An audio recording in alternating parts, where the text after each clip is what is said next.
Hello everyone, welcome back to another video on my channel and this is complete roadmap for ICSE class 10। तो सबसे पहली बात ये part 1 है और ये सारी बुकें थी मेरे पास। इन सब की पब्लिकेशन जानते होगे, मैंने अलग से भी शॉर्ट्स पे बता रखा है।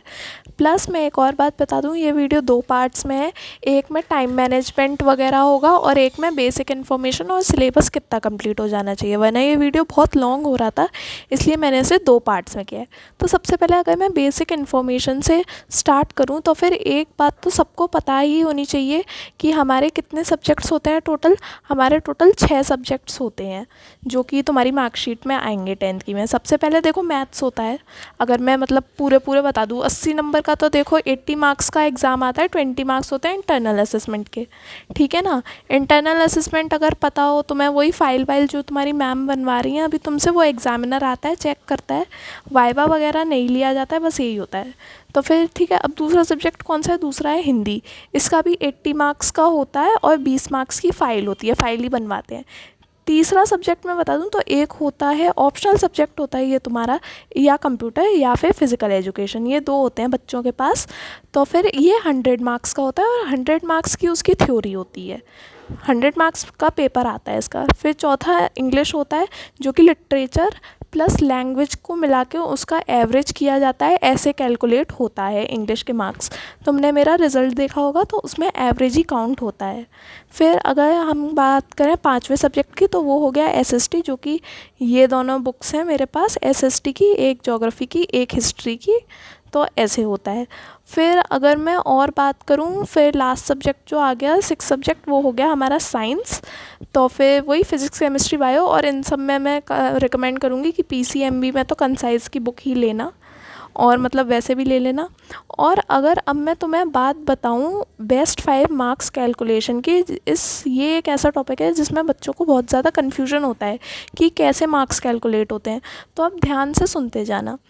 देखो, बेस्ट 5 मार्क्स कैलकुलेशन में कोई भी ज़्यादा बड़ी बात नहीं होती है। अगर तुम देखो, इंग्लिश तो कंपलसरी होती है, इंग्लिश तो तुम्हें अपने बेस्ट 5 में कैलकुलेट करनी पड़ेगी। एक और बात बता दूं, ये जो बेस्ट 5 मार्क्स होते हैं ये सिर्फ बताने के लिए होते हैं, और स्कूल अगर कहीं भी अपने मार्क्स ऐसे छाप रहा है तो वो बेस्ट 5 मार्क्स ही छापता है।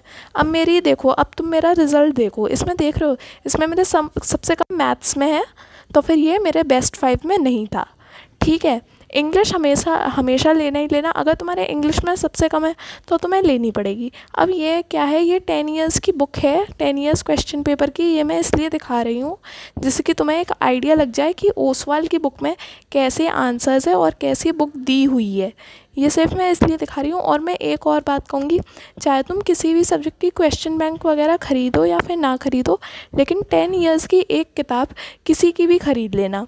देखो, पीडब्ल्यू वगैरह की मैं इसलिए रिकमेंड नहीं करती हूँ क्योंकि वो नई किताब है, लेकिन ओसवाल एक ट्रस्टेड और एक पुरानी किताब है, इसलिए ज़्यादा ट्रस्ट ओसवाल पे है, ठीक है। देखो, ज़्यादा अंतर नहीं है, इसलिए जो बच्चे अलग अलग पब्लिकेशंस के पीछे भागते रहते हैं, इतना मत भागो। जो बेसिक चल रहा है और जिसमें सबसे ज़्यादा चांसेस हैं बोर्ड्स में मार्क्स आने के, वही क्यों नहीं चूज़ करते हो। तो इसलिए ओसवाल की ही ले लेना। बाकी मैं बेस्ट 5 बता दूं तो तुम्हें क्या लेना है, तुम्हें इंग्लिश तो लेनी ही लेनी है कंपलसरी। फिर बहुत सारे लोग बोलते हैं कि तुम्हें वो सब्जेक्ट भी लेना है जो तुम स्ट्रीम ले रहे हो, जैसे साइंस ले रहे हो तो साइंस के ज़रूरी है, ऐसा कुछ भी नहीं होता है, ठीक है। सिर्फ इंग्लिश कंपलसरी होती है। इंग्लिश और कोई भी 4 सब्जेक्ट जिसमें तुम्हारे सबसे अच्छे मार्क्स आए हो वो तुम जोड़ लो, फिर उसको फिर तो परसेंटेज निकालने का जानते हो, अपॉन 500 × 200। वेरी इम्पॉर्टेंट डिस्क्लेमर, तुम कहीं भी एडमिशन लेने जाओगे, कहीं भी तुम्हारे 10th के मार्क्स पूछे जाएंगे तो फिर तुम अपने बेस्ट 6 वाले मार्क्स ही लिखोगे जो पूरे उसके होंगे। Now timeline for syllabus completion, कैसे कौन से मंथ में कितना सिलेबस कंप्लीट हो जाना चाहिए। एक टारगेट रखने से अच्छी तरीके से सिलेबस कंप्लीट हो जाता है, इसलिए मैं बता रही हूँ। तो सबसे पहले अगर हम बात करते हैं मैथ्स की, जो कि पूरा एक 100 मार्क्स लेके चलता है अपने आप में, इसमें कोई एवरेज नहीं निकलता है। तो ये सिलेबस तो जैसा ICSE ने दिया होता है पहले तो वो छाप रखा होता है। फिर एक बात मैं और बता दूँ, अगर तुमने मेरा समर वेकेशंस वाला वीडियो नहीं देखा है तो वो जाके ज़रूर देख लेना, उसमें मैंने जून तक बताया है क्या क्या कर लेना चाहिए। तो ये देखो, ये तुम्हारा समर वेकेशन में हो जाना चाहिए, उस वीडियो में मैं बता चुकी हूँ। और ये जो है, ये तुम्हारा जो कंस्ट्रक्शन वगैरह है, लोकस और कंस्ट्रक्शन तुम्हारा अक्टूबर में होना चाहिए, सिमिलैरिटी सितंबर अगस्त में, और सर्कल वाले चैप्टर सितंबर में हो जाने चाहिए। प्लस और अगर मैं बात करूँ तो ऐसे तुम्हारी कुछ ज्योमेट्री हो जाएगी, फिर मेजोरेशन तुम कर लेना अगस्त में या सितंबर में। ये एक बहुत बड़ा चैप्टर होता है, इसमें थोड़ा टाइम लग सकता है, इसलिए मैंने अगस्त की एंडिंग एंड सितंबर की स्टार्टिंग में इसे ख़त्म करने की कोशिश करना। ज़्यादा स्ट्रेच मत करना है इस चैप्टर को, वरना बोरिंग हो जाता है। Trigonometry as set summer vacation में कंप्लीट कर लेना, जून तक कर लेना, जुलाई तक मत करना। और स्टैटिस्टिक्स में दीज लास्ट के 2 जो चैप्टर हैं स्टैटिस्टिक्स के, वो अक्टूबर में करना। प्रोबेबिलिटी तो तुम्हें समर वेकेशंस में अब तक कर लेनी चाहिए थी। तो ये तुम्हारा एक पूरा बन के आ गया कि तुम्हें कौन से मंथ में क्या कर लेना चाहिए। इसलिए एक बात और ध्यान रखना, कभी कभी जहाँ जिस टाइम तक हम सोचते हैं उस टाइम तक सिलेबस कंप्लीट नहीं हो पाता है। इसलिए तुम सोच सकते हो कि तुम्हें मतलब सितंबर तक अपना सिलेबस करना है, जिससे कि तुम सिलेबस को पहले निपटा पाओ, फिर अक्टूबर में जितना छोटा मोटा बचेगा वो हो जाएगा। Now coming to literature, Julius Caesar में क्या करोगे। जूलियस सीज़र में एक्ट 3 एंड एक्ट 4 तुम्हारा समर वेकेशंस में कंप्लीट हो जाना चाहिए था।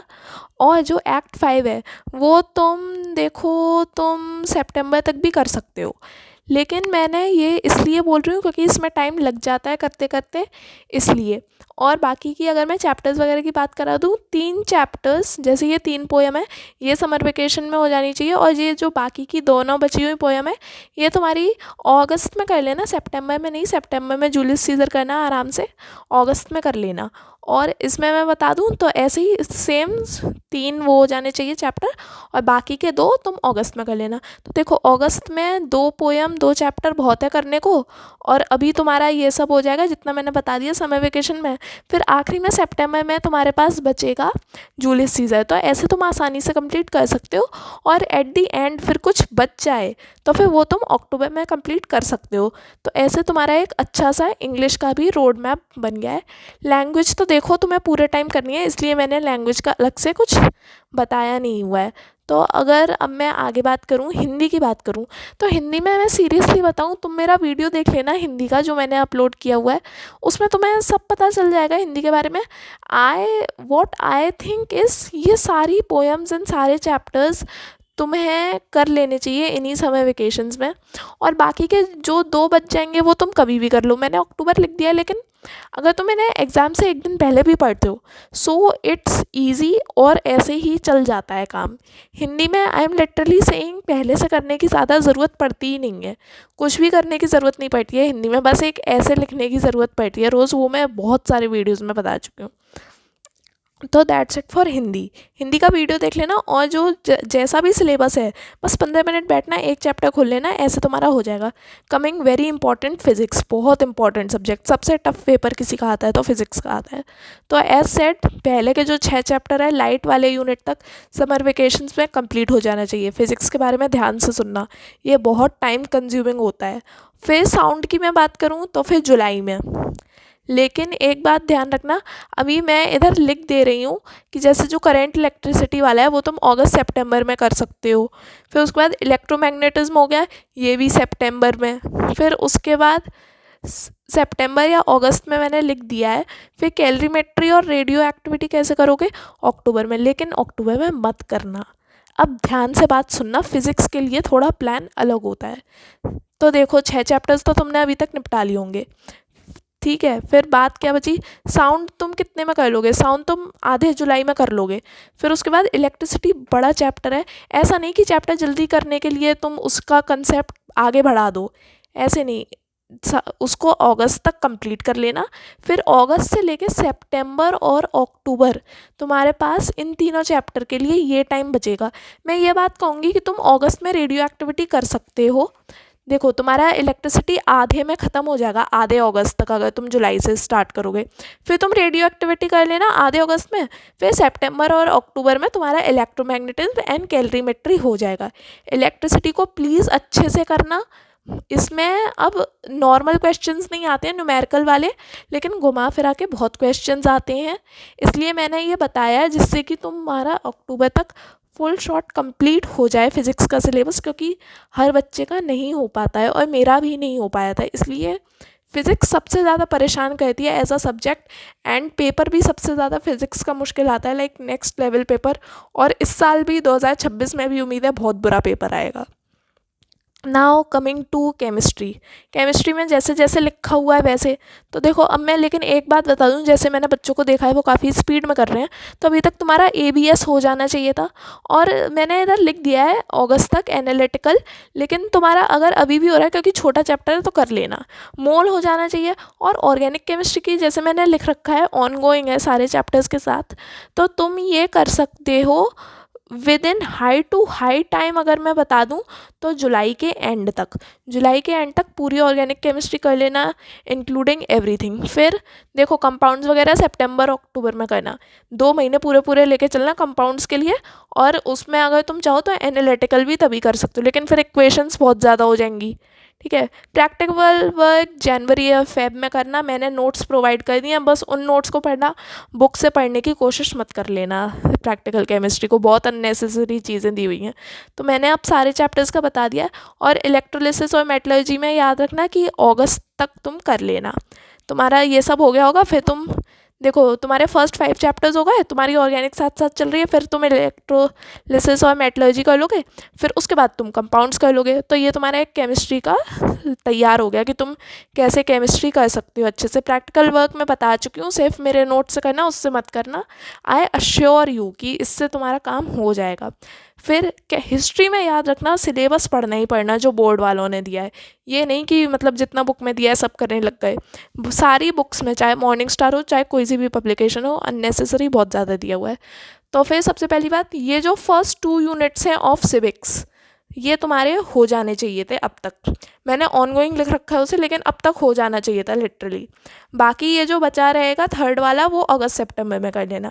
फिर हिस्ट्री के 2 यूनिट्स जो हैं शुरू के, वो तुम्हारे डन हो जाने चाहिए। जो थर्ड यूनिट है वो तुम जुलाई अगस्त में कर सकते हो, ठीक है ना। ये बहुत बड़ा यूनिट है जुलाई अगस्त वाला, लेकिन इसमें बहुत सारा पार्ट कट है, बुक में बहुत अननेसेसरी दिया हुआ है। फिर तुम कंटेम्प्रेरी वर्ल्ड तुम्हारा डन होना चाहिए। फिर उसके बाद अक्टूबर के महीने में तुम करोगे वो वाला UN वाला। तो ऐसे तुम्हारा क्या रोड मैप बना है, ये दोनों डन हो जाने चाहिए, ये डन हो गया, ये डन हो गया।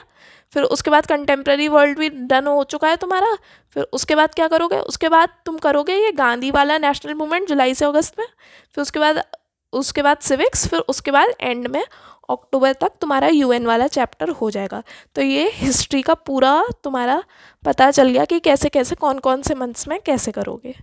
Now coming to biology. Biology का सिलेबस चैप्टर वाइज थोड़ा ज़्यादा लग रहा है, पर ऐसी कोई बात नहीं है, वो भी कम ही होता है, it is not such a big deal. तो अब मैं देखो, अब बायोलॉजी का अच्छे से देखना, सबके बारे में मैंने लिखा हुआ है और वैसे ही तुम्हें कर लेना चाहिए। तो मैं मान के चलती हूँ कि तुम्हारा ट्रांसपिरेशन तक हो गया है, और सच बताऊँ तो फोटोसिंथेसिस तक हो जाना चाहिए, ठीक है, वरना तुम स्लो चल रहे हो अगर तुम्हारा फोटोसिंथेसिस तक नहीं हुआ है। केमिकल कोऑर्डिनेशन वगैरह आई वुड टेल कि जुलाई में कर सकते हो, जुलाई की स्टार्टिंग में हो जाएगा। जून की एंडिंग में या जुलाई की स्टार्टिंग में chemical coordination I would prefer कि ख़त्म कर देना। फिर उसके बाद रहेगा सर्कुलेटरी, एक्सक्रीटरी, नर्वस। ये तीनों तुम जुलाई हाफ, या फिर देखो जुलाई इसमें पूरा भी लग सकता है, तो तब तक कर लेना, ठीक है। फिर जुलाई के बाद आया अगस्त, तो फिर ये जो 3 चैप्टर्स बचे, endocrine system, reproductive, sense organs, ये तुम अगस्त में कर लेना। देखो बहुत सारे बच्चों के एग्जाम्स पढ़ेंगे, लेकिन देखो करना तो पड़ेगा। तो जितना मैंने बता दिया, रिप्रोडक्टिव सिस्टम तक तुम्हारा अगस्त तक हो जाना चाहिए, ठीक है। फिर उसके बाद बचेगा सितंबर और अक्टूबर। तो उसके बाद तुम ये आखिरी के जो 3 चैप्टर्स बचेंगे, बहुत छोटे छोटे चैप्टर्स हैं, एवोल्यूशन वगैरह, तो ये तुम्हारे आराम से हो जाएंगे। इसलिए मैंने बता के चल दिया कि रिप्रोडक्टिव सिस्टम तुम्हारा अगस्त तक कंप्लीट हो जाने चाहिए, 14 चैप्टर्स टिल अगस्त। ध्यान रखना है इस बात को बहुत ज़्यादा। फिर अगर अगले चैप्टर पे चलें, अगले सब्जेक्ट पे चलें, तो फिर बात आती है ज्योग्राफी की। ज्योग्राफी की देखो 5 चैप्टर करने होते हैं, मैंने बताया था 6 कर लेना। तो फिर देखो ज्योग्राफी में ज़्यादा टेंशन वाली बात है नहीं, टोपो शीट का वीडियो देख लेना, किसी का भी देख सकते हो तुम यूट्यूब पे, मेरा भी देख सकते हो, मैंने बिल्कुल शॉर्ट में समझाया है बहुत जल्दी। और तो फिर इसमें क्या है, इसमें तुम जून जुलाई में, मतलब जुलाई तक मान लो चलो, तो फिर तुम कर सकते हो 4 चैप्टर्स फिर उसके बाद जो बाकी के 2 बचेंगे, जुलाई तक तुमने कर लिया, फिर अगस्त में तुम बाकी सब्जेक्ट्स को ज़्यादा प्रायोरिटी दे सकते हो, ज्योग्राफी को इतनी मत देना। फिर उसके बाद यू कैन डू सितंबर में एंड अक्टूबर में बाकी के 2 बचे हुए चैप्टर्स। तो ऐसे तुम्हारा काम चल जाएगा ज्योग्राफी में। So that was it for today's video. फिर उसके बाद जो पार्ट 2 है, जिसमें मैं टाइम मैनेजमेंट और रूटीन बताने वाली हूँ कि स्कूल के बाद तुम अपना टाइम मैनेज कैसे करोगे स्कूल डेज़ पे, तो फिर वो वाला वीडियो देख लेना, संडे तक पक्का आ जाएगा। So thanks for watching this video and stay tuned for Sunday.